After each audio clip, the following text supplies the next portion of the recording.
PhD, and they decided rather with his brother Kimball to join the internet boom in California. And he founded then Zip2, and then at the end he sold PayPal, for which he received $176 million. At that time, he was already involved in Mars Society, and he decided with some of the money to send a greenhouse to Mars with some plants and mice in. And off he went to Russia to buy some retired intercontinental ballistic missiles. But on his third visit, unsuccessful, on his way back, he decided to make the rockets himself. But there is a story that goes with it. One of the chief engineers, he thought that young, arrogant guy is making a joke with us, and he was spitting on Elon Musk's shoes. And they say that's the reason. He said, "The hell with them, I'm going to make these rockets myself." So SpaceX was founded May 2002. First launch, as it normally is, not successful. So were the two other launches with all the money spent. Fortunately, the fourth one was a success. And if there is something that Alan can do, that's appointing the right people in the right jobs. And one of them was Tom Mueller, a rocket engine specialist. He developed the Merlin and the Raptor engines. And then Gwyn Scottwell, still the COO of the company. And Gwyn already managed to sell rights on rockets that were not even properly designed. So with that money, they immediately went for a semi heavy rocket, the Falcon 9, with 9 Merlin engines, capable of taking 20 tons into orbit. In 2012, we had then the Falcon Dragon combination that docked with the space station for a resupply mission. And in 2020, the first astronauts were also taken to the space station. But in between, we had then the famous booster landings on land and on drone ships. And some of the boosters are now already used more than 30 times. But right from the beginning, Musk was dreaming of something much bigger, and that was obviously Starship. But before we go on with that, I just want to show the amount of launches. Last year, 130 out of 250 worldwide were SpaceX launches. Nowadays, most launches are with Starlink satellites because that's what's bringing in the money to go on with the development. That is now Starhopper, basically a tank full of liquid methane and oxygen with one Raptor engine. Many tests were done, some successful, other not so successful. They ended in what they call a RUD, rapid and scheduled disassembly. That's what they call an explosion.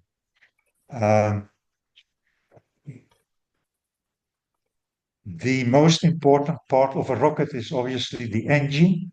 Luckily, that can be tested on ground, mainly to determine the thrust it can produce. And maybe it's good to mention here the difference between mass and weight.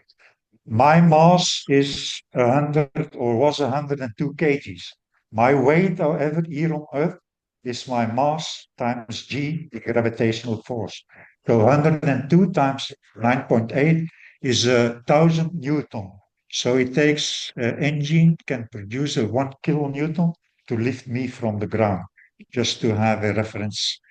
Other important characteristic is the specific impulse per unit of propellant. It's basically the time the rocket can run with the amount of propellant it can take up or burn in seconds. And that's quite handy because you don't have the problem with imperial and decimal units. It's the same in both. The Starship, compared to some other rockets that are in use nowadays, that's the SLS, supposed to take the Americans back to the moon. And then Jeff Bezos' rocket, New Glenn, they both were launched only once so far, but successfully. Right, a little bit more about Starship. The rocket, as I said, completely reusable on both stages, diameter 9 meter, 120 meters high, completely built from stainless steel, and that's something new, exceptional. The booster, super heavy, has 33 Raptor close full flow rocket engines, and I'll come back to that later. The ship has three air and three vacuum optimized Raptor engines, and it uses Metalox, that's now uh, undercooled liquid methane and oxygen as propellant. So propellant is now the fuel and the oxidizer together when I talk about propellant. So the booster can load 3,680 tons of propellant for the moment. I'm going to say that a couple of because that's improving, increasing all the time as they are developing. The ship 1,280, together with the mass of the booster and the ship and the payload, we have a 5,400 tons. One Raptor engine for the moment can produce more or less 2,000 kilonewtons. So can lift 2,000 of my size guys. Multiplied by 33, that's then 66,000 kilonewton, more than enough to lift the 53,000 kilonewton the Starship is weighing here on Earth. All right, me. The Raptor engine now compared to some other engines with more or less the same amount of thrust. But more important is the thrust to weight ratio of the engine. And one can see that the Raptor is doing quite well already, although they claim they're gonna basically reach the same ratio than their Merlin engine. Unbelievably, 200 to 1 ratio. Other important factor, as I said, specific impulse, again, is doing very well there, except obviously for the hydrogen engine. But that engine has some other disadvantages. And the first one you can already see. For a thrust that's actually lower, look at the size of the engine compared to the Raptor engine. So how do you gonna get 33 of these engines there in your rocket? The other one is the hydrogen, obviously the smallest molecule there is. So sealing of valves, turbines, pumps is critical, is a problem. And then hydrogen is cryogenic point is very near to the absolute minimum. And then the volume is the last one, and I'll show you here. If you look at volumes, oxygen against fuel, it is smaller than one for kerosene and methane. But look at the 1 to 3 for hydrogen. So what does that mean? For that amount of oxygen, that's the volume of hydrogen you need. But in actual fact, that's the amount of oxygen tank of hydrogen is going to look like. So if they use a hydrogen engine, you will always see it with these solid fuel cycle. Type of engines, the open cycle, the simplest one, like the Merlin and the F1 of the Saturnus rocket. Basically, you take a little bit of oxygen and fuel to drive your turbine that drives both pumps for the fuel and the oxygen to your main combustion chamber. The exhaust here is actually lost. Now, the closed cycle oxygen rich is what the Russians developed. And then you have the closed cycle fuel rich, that is basically the hydrogen engine. Now, a combination of the two is then the full flow stage combustion cycle of the Raptor engine. So basically, of all the fuel is taken with a little bit of oxygen to burn it in the pre-burner, goes to the turbine and goes straight to the main combustion chamber. Same for the oxygen, goes with a little bit of fuel, pre-burner, turbine, to the main combustion chamber. Advantages, obviously, that you have a well-mixed propellant. So they claim that the combustion efficiencies in the main combustion chamber is there 99, 90, yeah, even more than 99%. Also, the mixture is basically self-igniting. That's also an advantage. And then obviously both sides are running at low temperature because it's non-stoichiometric, both sides. Here fuel rich, oxygen rich, so lower temperature. And also the sealing is not much of a problem because at both sides we basically have the same composition of the propellant. So if there is a leakage, it's not the end of the world, a small leakage. So they claim that they're going to use these engines 50 to 100 times before they need some major maintenance or refurbishment.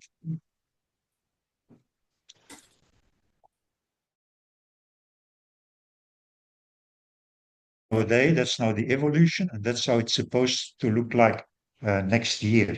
So very simple, everything compacted inside, but obviously you still need all these systems in order to get it working. I can quickly take it through the methane. Methane comes in, the pump takes it through the engine to cool it. It comes back to the pre-burner with a little bit of oxygen, drives the turbine and goes straight to the main combustion chamber. It's even more compact for the oxygen, comes in, oxygen pump, pre-burner, turbine, straight to the combustion chamber. Um, I think we all know why we have that profile of the nozzle. That's the de Laval profile or nozzle. That's to accelerate here, these exhaust gases there in the chamber at these very high temperatures and pressures into a exhaust gas flow so that you can get out the maximum momentum or impulse out of it here at the outlet of your nozzle. Maybe something to show is the throttle ratio 25 to 100%, which is quite good for a rocket engine. And that's also quite important. Then the plumbing or the piping, and why I'm mentioning that because the last two failures were actually because of a problem there, or vibrations of the engine enforced a resonant frequency in vibration in the piping, or it could also be with the odd staging that a shock wave maybe also teared some of the piping loose from the tanks, and that created then engines to stall, and then at the end the self-destroying mechanism came into place, and they had an RUD, as they call it. Okay, sorry. Go one back. Basic orbital mechanics. Obviously, one always starts with Newton's three laws of motion. The first one, if you apply a force on an object, you will accelerate it to a certain velocity. And if you don't apply any more force, it will stay there forever. And the force is equal to the mass of your object times the acceleration. And then the third law, action equals reaction, but for our purpose, better explained that with the balloon. The air, the momentum of the air coming out of the balloon equals to the impulse per time unit, the force of the balloons going forward according to m uh, times acceleration. Now one could see the balloon soon stopped and fell down on the ground because of two important forces that work on it. The first one is the aerodynamic forces that drag the balloon, and the other one is obviously the gravitational force. And these two forces also have a substantial important impact also when you launch your rocket. So we remember these ones. If we now apply all three laws to an object that is in orbit around a much larger one, like Earth here, one can then say that the centrifugal forces created by the horizontal or tangential velocity and is working on that object, and then also the centripetal force, that's in our case here the gravitational force, mg, centrifugal force mv square over r. Now, in order to be, for an object to be in orbit, both forces have to be equal, or one can then solve v as square root g times the radius and then the height above. For the space station here, it is then v equals 7,800 meters per second.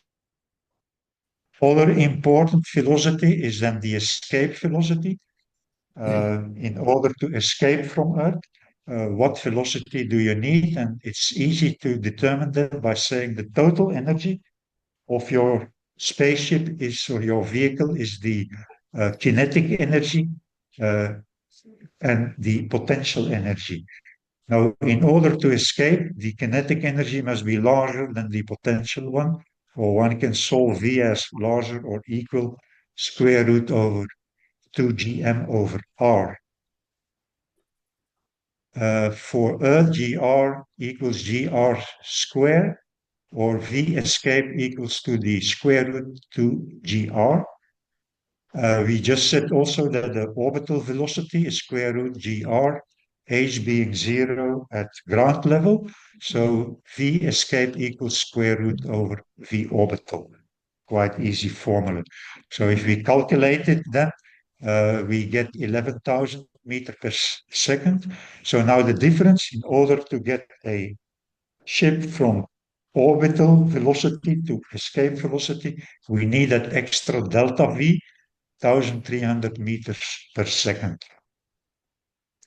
So that's now a very handy way to explain now if you want to go with your ship from one position to another one. Sorry, it's now a little bit small. Let's say to low Earth orbit, around 9.3 to 10 kilometers per hour, or times 1,000 meters per second.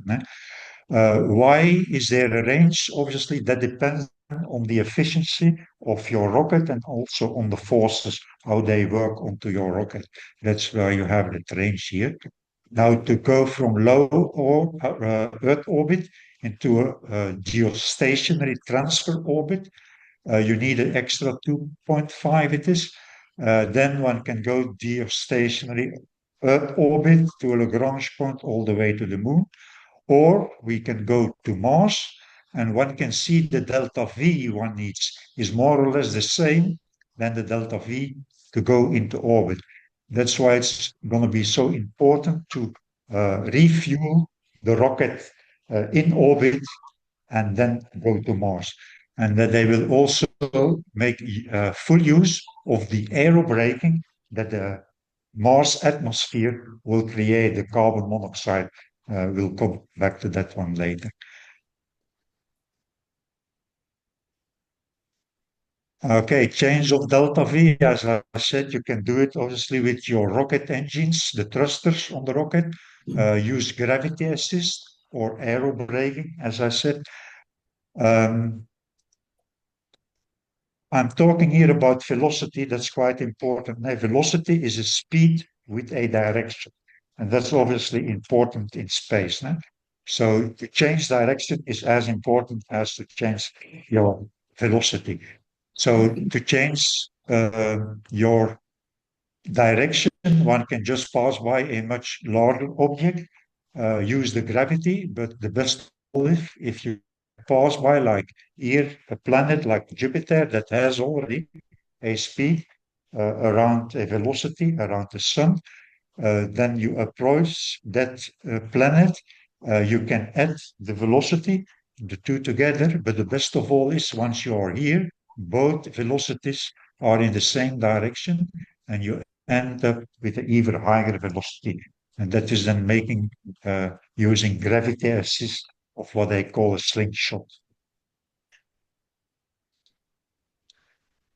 Okay, maybe just one example. So if you want to bring now something on the moon, you start with your orbit around Earth, and then the right time, the right position, you give it some extra energy, some extra delta V, to get it into a more elliptical orbit.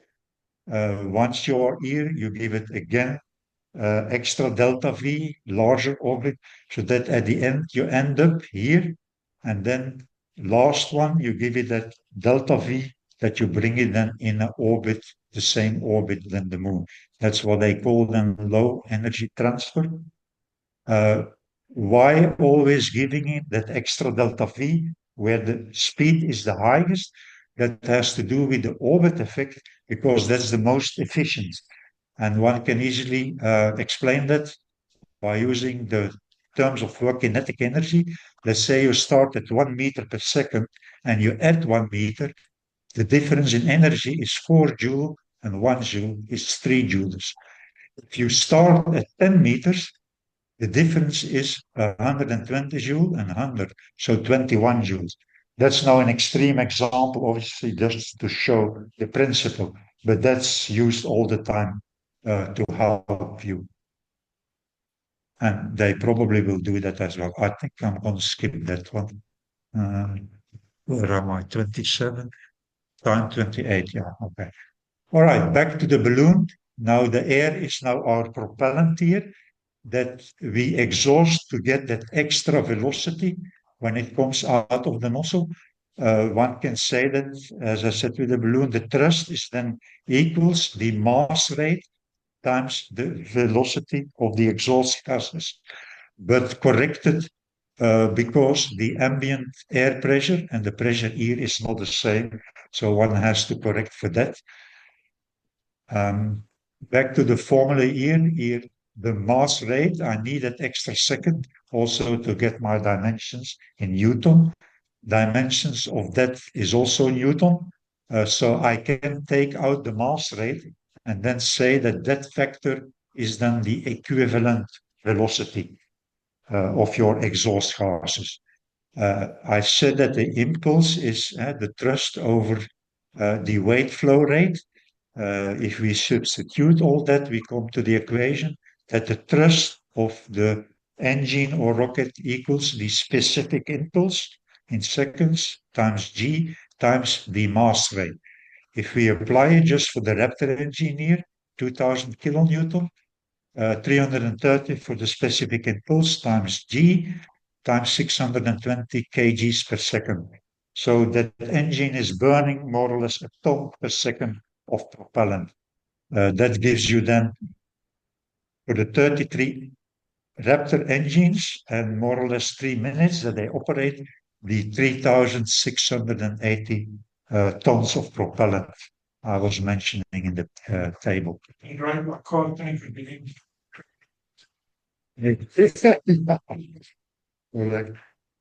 Other important equations is the Tsiolkovsky rocket equation, and that tells you actually how much energy or delta V the rocket can produce, your engine or rocket can produce.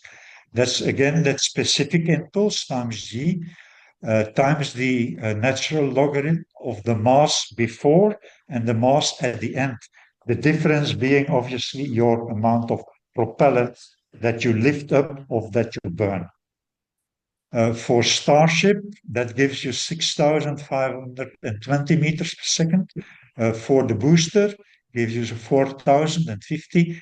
The two together, 10,570. So a lot more than, remember, the 9.3 to 10 kilometers per second we need theoretically. But obviously, you need more because all the time, as I said with the balloon, the gravitational forces and the aerodynamic forces are working on your rocket.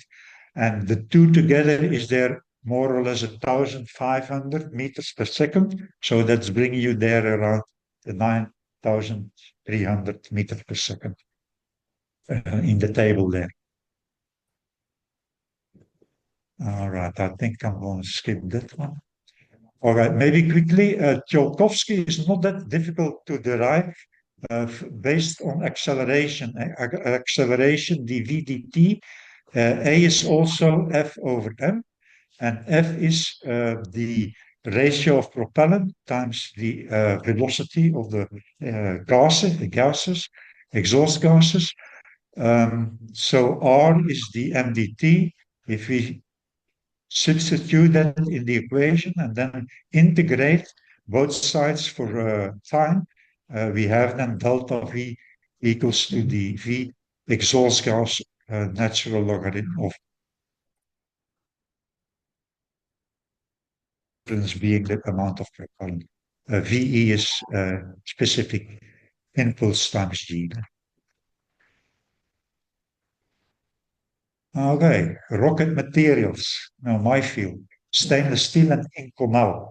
The other ones being carbon fiber and aluminium titanium alloys. Why are they using stainless steel? We will see that in the launch also, why that is better at the end. What makes steel stainless? Obviously, the chrome units that are in the stainless steel. That makes a oxidation layer or passivation layer, they call it, that protects it for further uh, corrosion or oxidation at higher temperature. Uh, why then the nickel units? And that brings it then to the next slide. In order for stainless steel to behave like steel, that it is workable so that you can deform it, roll thin plates out of it, that it is weldable, it has to be austenistic. And that has to do with the crystal structure. That's a cubic face-centered crystal structure uh, that gives you these characteristics. And where now nickel is much more expensive than chrome, more than 10 times more expensive. So you want to use as little nickel as possible. So your stainless steel, you want it to be here, where your chrome is there around 18% and the nickel around 10, 15%. Now it's a little bit more complicated. You see equivalent chrome and equivalent nickel. So what does that mean? That actually you can replace your nickel elements by other much cheaper like carbon, manganese, and nitrogen. And the chrome you can replace by molybdenum, silicon, and niobium. That is mainly to increase the durability, the strength of your steel. And where it goes to the optimal, that's when you replace your iron units by nickel and chrome, and then also cobalt and uh, molybdenum and niobium and thallium. That is to strengthen then your stainless steel. And how do you do that? You basically bring in these high temperature elements so that you are deforming your crystal structure, your lattice, so that it cannot glide so easy actually over each other, because that is what deforms your alloy. When the crystal layers uh, through dislocations, which is the weakest point, travels actually. And that's how you stop it, to bring a larger one or a smaller one that also deforms it. Now, other way to further improve it is to do what they call precipitation hardening. You start the same, okay, maybe just say, when you cast a alloy, your lower melting points element will solidify first, make crystals. Then the higher melting point elements will then sit there at the border, at the surface of these crystals. Now you have to get them in solution again. So you warm up your alloy, that they dissolve again in your original crystal, and then you quench it, you quickly cool it so that they stay there. And that's how you get them actually there. Now you can again. Stainless steel, or they buy it from some? They have quite a metallurgical department at SpaceX, and they improved their stainless steel, made them more applicable for their application, and also they improved on Inconel also. So both, yeah, they did that, yeah. Okay.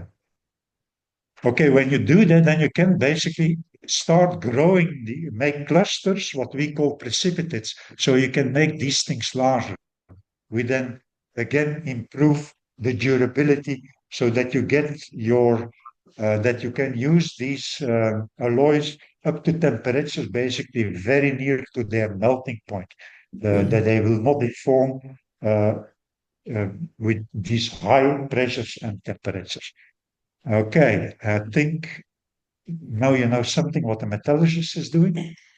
So, Could I ask you one there? yeah. The booster is obviously one cylinder.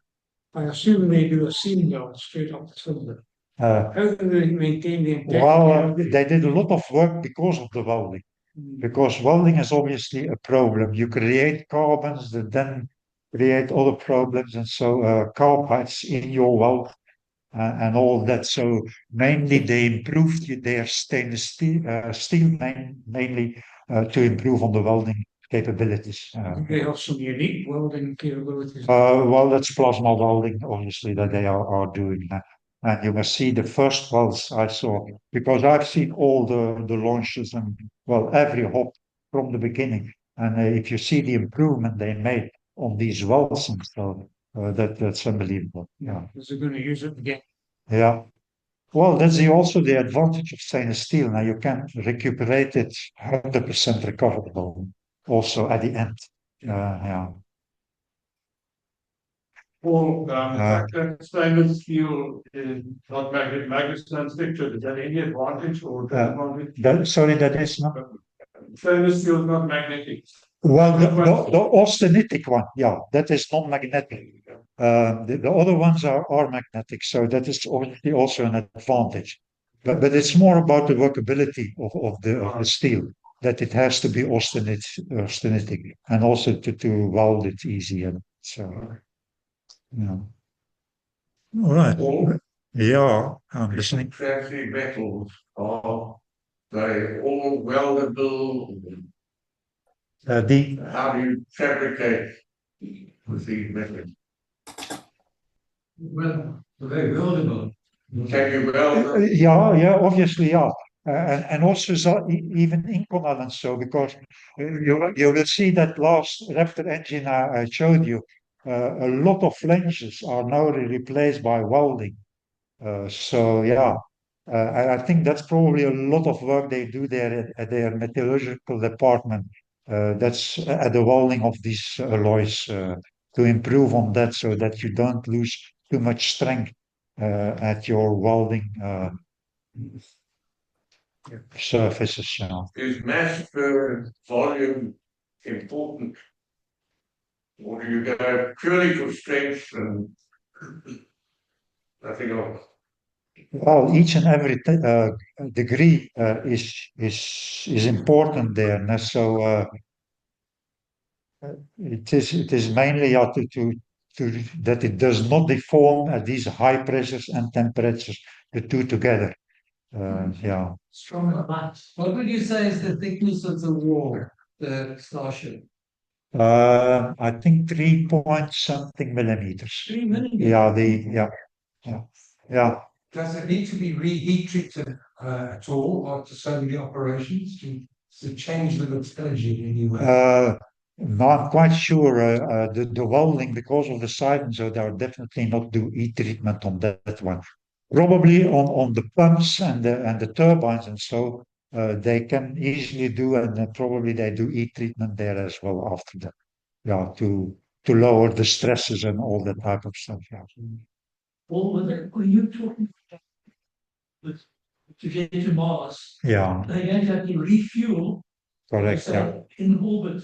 Yeah, so they have to launch a couple, well, up to 10 starships, do the refueling so that they can then start with a fully loaded ship to Mars.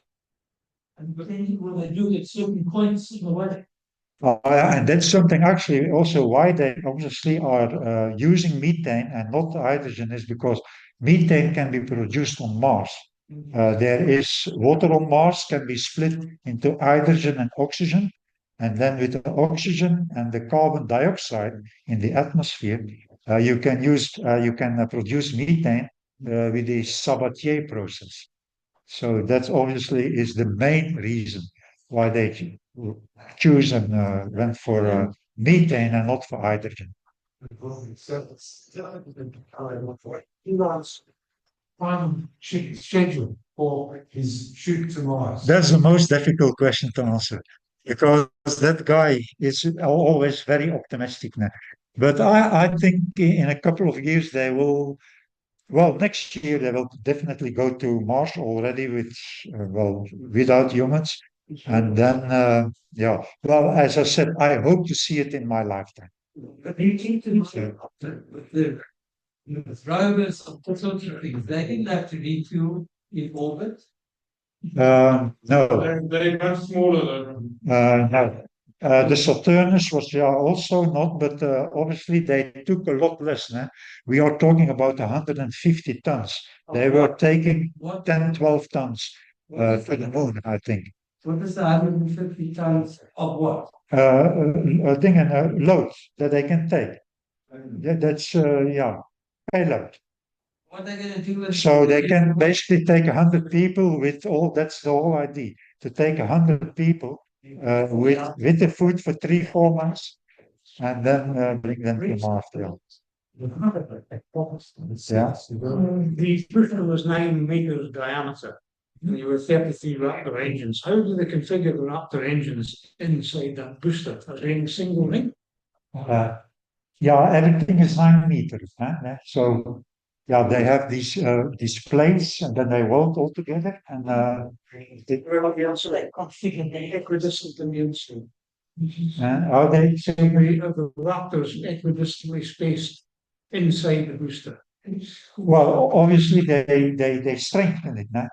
Also. That's engines configurated. Also, okay, can we go to a launch? Then you will be able to see it. Okay, let's go to the launch. With the engines in the car ship and the It's better to show it.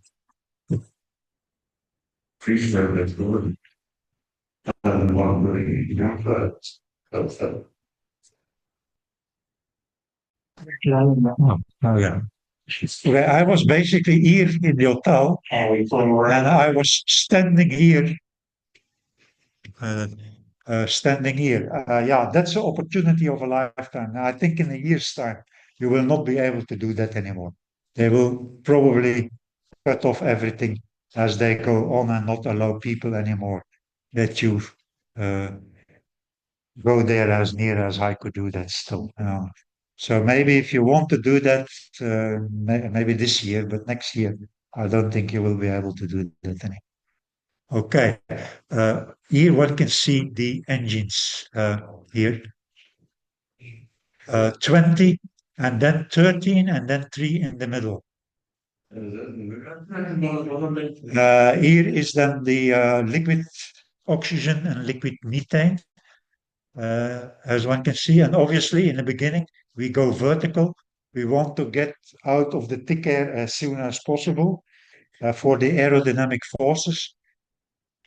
You will see there around 1,200 kilometers per hour. We are at what they call max Q.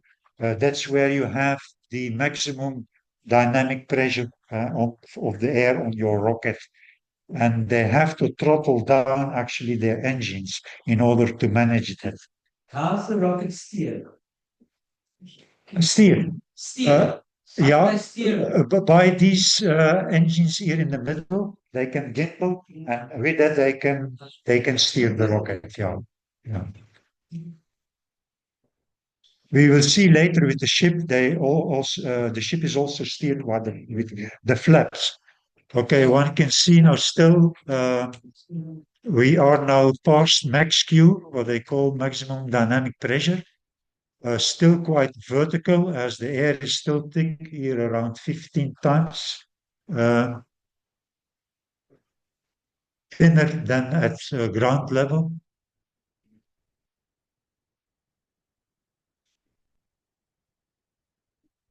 And then you're on forward. Yeah, we are already halfway. Yeah, you can see it. Well, as I said, 600 kgs per second, that times 33.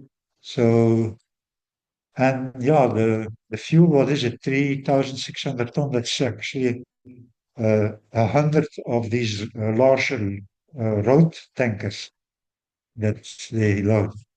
And they all loaded in less than an hour, net the fuel also. Okay, here we are near to hot staging. What that means is they actually separate the first or second stage from the booster by both engines of the booster and the ship running. Obviously, you are winning some very expensive minutes, but obviously that also creates its own problems. Like I said, the shock waves that are produced and that probably sheared some of the pipes while they were doing it. Okay, the booster is now turning around. 13 engines are now firing to decelerate it horizontally and then accelerate it to take it back to the launch site. Okay, one can see now it's already decelerating. It's now a little bit difficult sometimes to understand that thing here because it's now the sum of the vertical and the horizontal velocities. The vertical one that was accelerating, decelerating, stopping, then accelerating again downwards. So it's quite funny here what is happening sometimes here. Okay, but one can see now they are now still going horizontally to the launch site. In the meantime, the ship is already there at 100 kilometers high and around 7,000 kilometers per hour. All engines running, the ground engines and then the vacuum optimized engines, three each of them. Okay, one can now see that they actually the position of the booster. That's actually really to use the drag of the booster. One can see that the altitude is really not changing that much because of that, but it is accelerating now, yeah, just going downwards. And you will see at one moment they are going more and more vertical because I think that if they keep it horizontal, they will end up with a lower terminal velocity. But the forces, I think, on that, because the booster, the structure is definitely not as strong as the one of the ship. And that's why they cannot really make use of the drag that you have when you keep it horizontally. And that's why it will obviously also end up with a much higher terminal velocity. They're around 1,000 meters per hour, a lot higher, obviously, than the ship. That will end at 300 kilometers per hour. And that's not very far away from a guy that is jumping out of the airplane in a free fall. I think terminal velocity is there around 200 kilometers per hour. So they managed with the ship to get 300 kilometers per hour. Okay, now we are here still accelerating because the air is still thin, and we will accelerate to more or less 4,000 kilometers per hour. And as the air becomes thicker and the aerodynamic forces, the drag is more, you will see us decelerating, as I said, to more or less 1,000 kilometers per hour. And then they will fire the engines again, and that will now happen.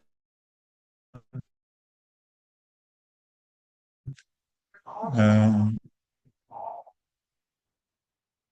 that's now the booster coming back, not the ship. The ship is still going strong on 140 kilometers high, 15,000 kilometers per hour.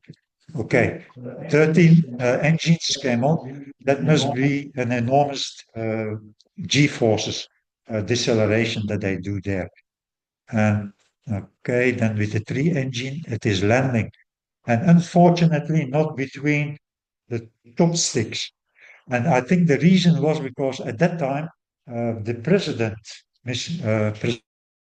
Trump, was there to visit the launch site. And I think they did not want to take the risk uh, to get it catched and maybe explode so near to where they were at the operations center. I think we can stop that one. Uh, quickly go for a booster catch.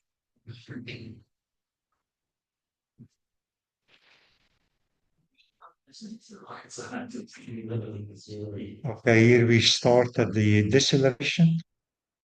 The air that is decelerating it up to 1,000 km/h, and then one will see the 13 engines firing.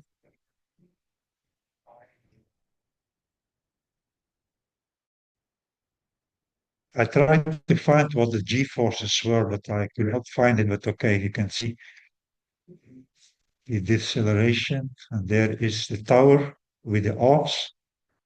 Now it's on 3 engines. This is actually photography. It's unbelievable how they do it. But they have a lot of experience, obviously.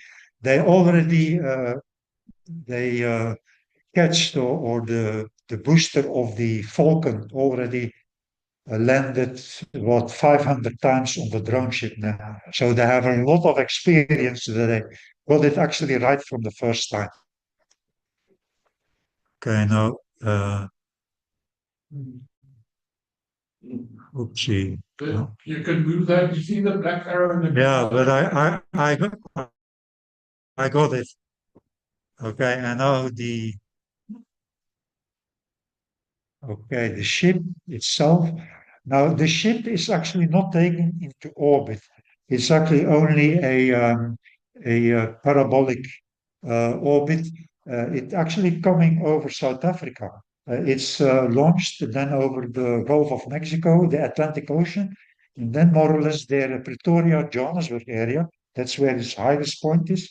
And then the tip of Madagascar, and then it comes down then over the Indian Ocean, and it lands then just west of Australia. And as you will see, they have some boys there so that they have their cameras that they can see exactly how it lands and where it lands. Hopefully, not the next one, but then the one thereafter, they will take it in a full orbit and then hopefully try to land it also, as you could see there with the booster. What you can see here is still the plasma that is more or less formed there at 100 kilometers. Although the air is 2 million times thinner than at ground level, there are still a lot of particles, molecules, uh, more than 1 trillion in 1 cubic meters. And the compression of all these particles at these high speeds of, in the beginning, 27,000 kilometers per hour, compress the air that it formed that plasma. It's like you're pumping your bike in when you do it quickly, then it gets hot. But obviously, with a high temp, I think we're gonna make it. My battery has. Oh, is it your battery? We should make it. Yeah, well, as we have more air, actually the air is now actually and also the speed is much lower, and the air that we have there is actually blowing away the plasma now and cooling down it a little bit. But I have seen previous launches, and here one can see that's now one of the flaps. Look here, some of the protection came off, and that's now the stainless steel red hot, but it's still there. It's only the outside that is red, probably everything, but it is protecting it from further burning away. If that was carbon fiber or even aluminium alloy, or steel. It would have been burnt away immediately. So that's obviously going to be a huge advantage and let you feel actually good that stainless steel. That I have seen actually inch flaps where the inches and the mechanism was totally red hot and burning, and they still managed to operate it, and it was still landing. That's how strong stainless steel can stay even at these high temperatures.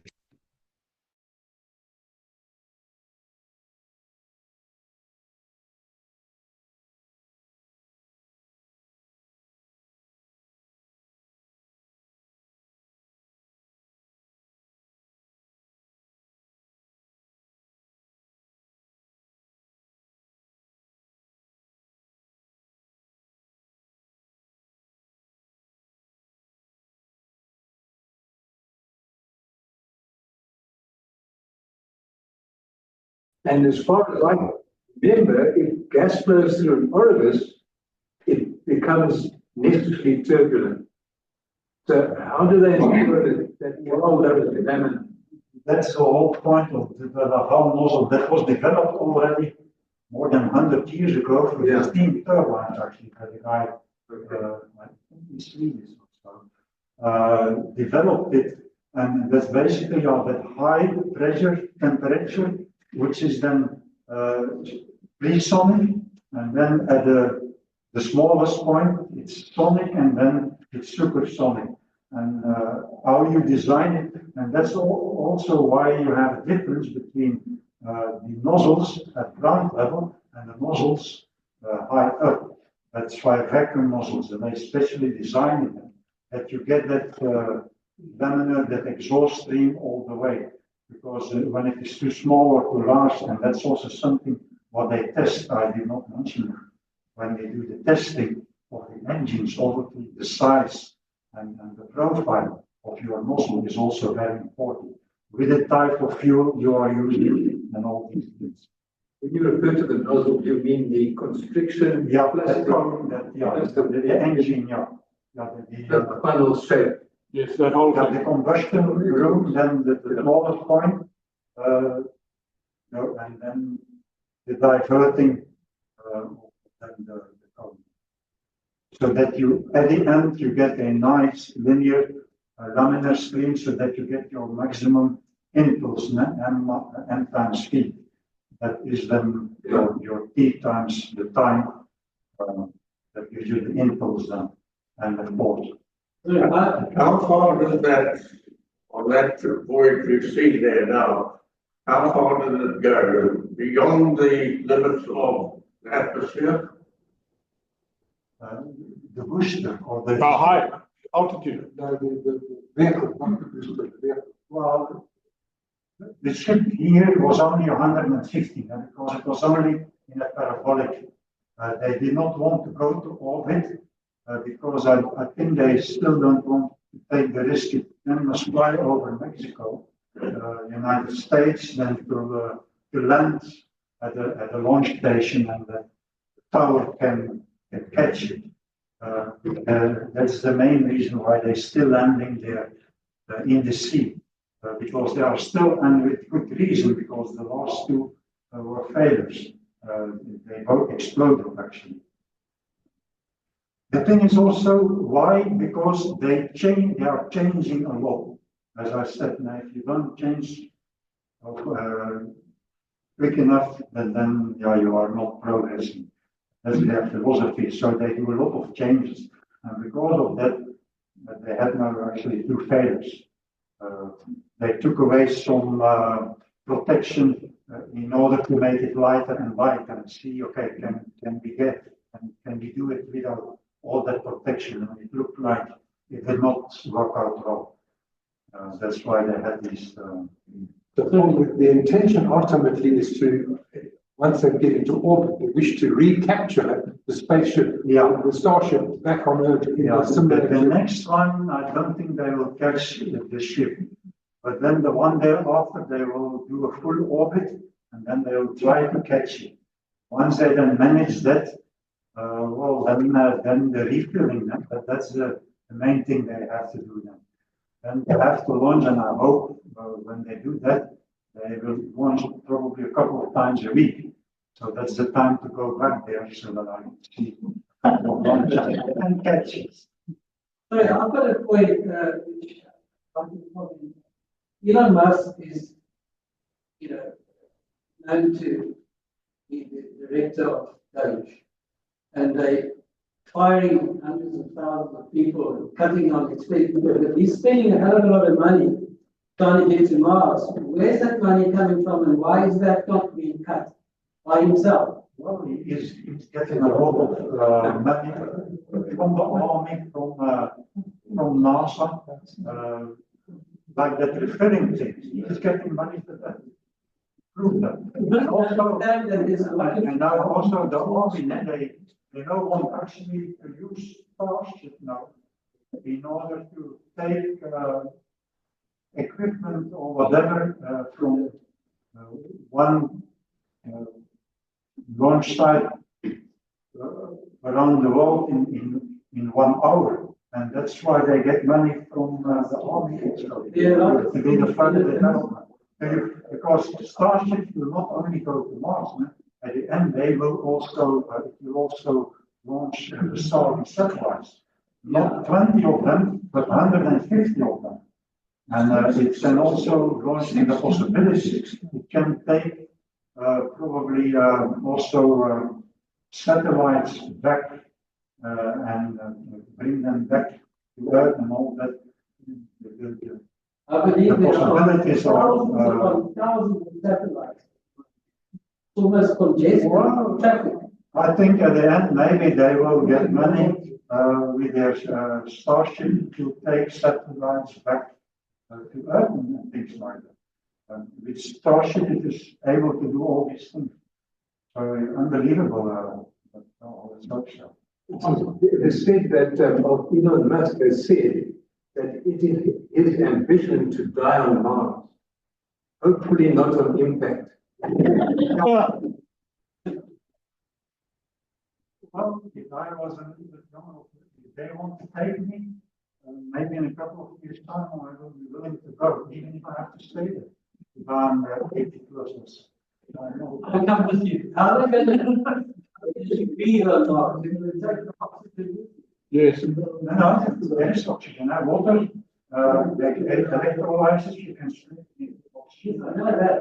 You can water on Yeah, no, there is water on ice. A lot of ice, they proved that already. I thought that was About water, and then with the eye vision, they make all the water and the carbon dioxide in the Mars atmosphere, because that's mainly 100% carbon dioxide. So they can then make methane. They can methane. Well, they will bring their plants in and then hopefully enough to come back. Well, it's not, as I said, if they can do it in my lifetime, I will be very happy. Okay, can we wrap up? Sorry about that.